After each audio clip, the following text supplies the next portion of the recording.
And when I questioned at least one of the witnesses about, well, were you aware of the fact that the petitioners were told that that would not be acceptable? The answer was no, we weren't told that. In fact, we were told just the opposite. We were told to put that in.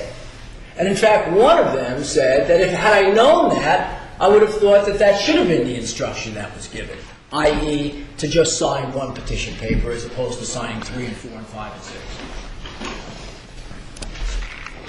So, Your Honor, in summary with regard to the clerk's determination under the Home Rule Act, we submit to you that the clerk's determination was not arbitrary, capricious, and unreasonable. In light of the contents of the Home Rule Act, the legislative history, the amendment that was made by the legislature deliberately selecting this procedure, the clerk's determination in rejecting both of these petitions should be sustained and was not arbitrary, capricious, and unreasonable.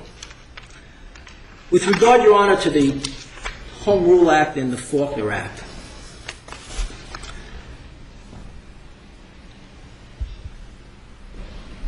when the petition was submitted, and when we look at Ms. Luciani's certification, she has a sample of each of the petitions, the first petition and the second petition. The first petition is Exhibit B, and we can start with that.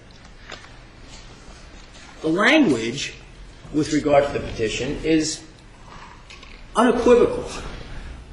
The language states, quote, "We, the undersigned, registered voters of the Township of Randolph, Morris County, New Jersey, hereby request a referendum election and submission to popular vote for the, quote, pool bond ordinance NO 21-07, unquote, consisting of 2 pages, which is annexed here to or made a part hereof, under the power of the debit authorization referendum granted to voters of the Township of Randolph by NJSA 40:49-27.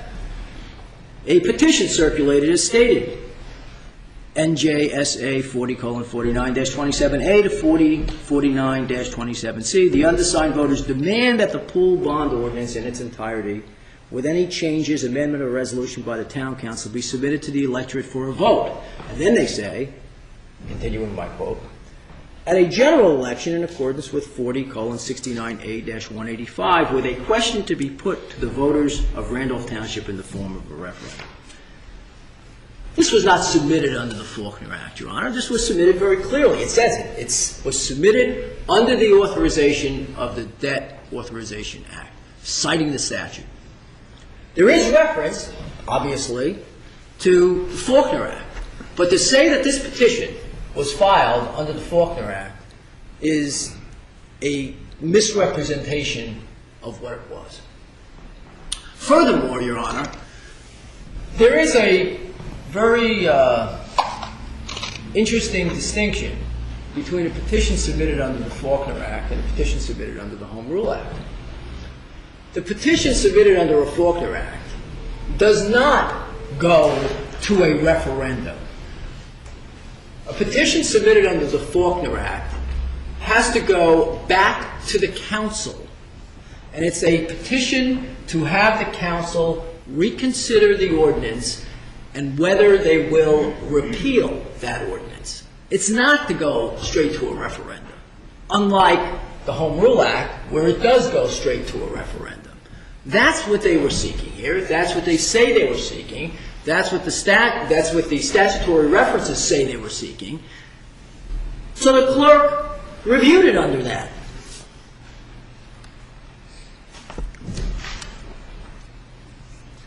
There are similar laws dealing with referendum. We talked about the petition.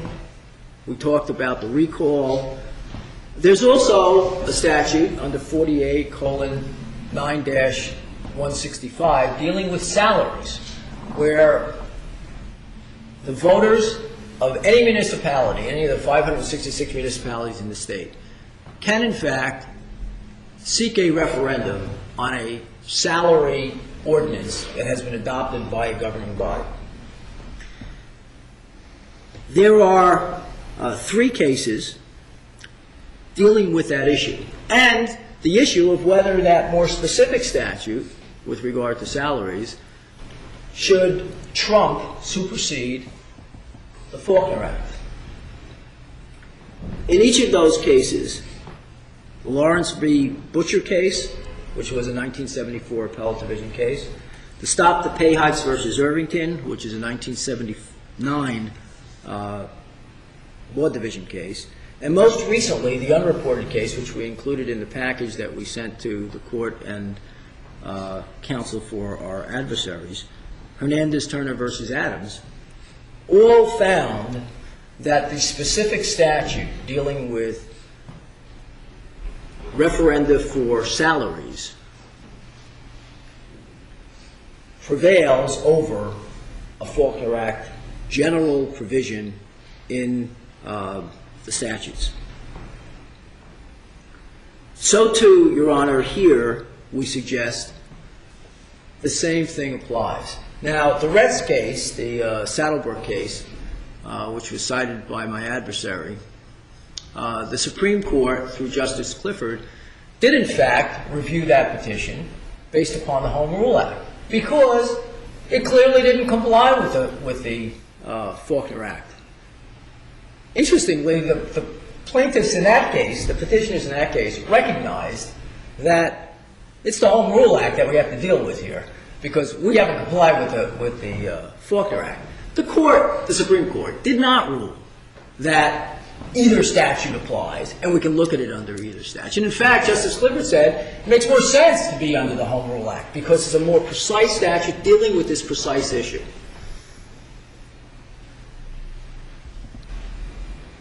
So, Your Honor, we suggest that based upon the case law that we've cited, this petition must be reviewed under the Home Rule Act in the manner in which it was submitted. The Home Rule Act is a specific act dealing specifically with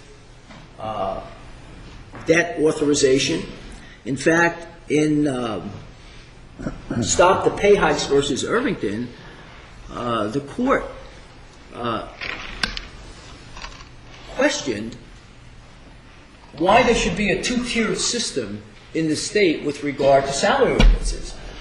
The court mused that if we're going to do this, then all municipalities have the right under 48-9-165 to challenge a salary ordinance in a certain way, but then we're going to have another system for those municipalities that took advantage of the Faulkner Act provisions or enacted it, whether it's an advantage or not, I suppose, is speculative, but who enacted the Faulkner Act provisions. We're going to have a different procedure for that.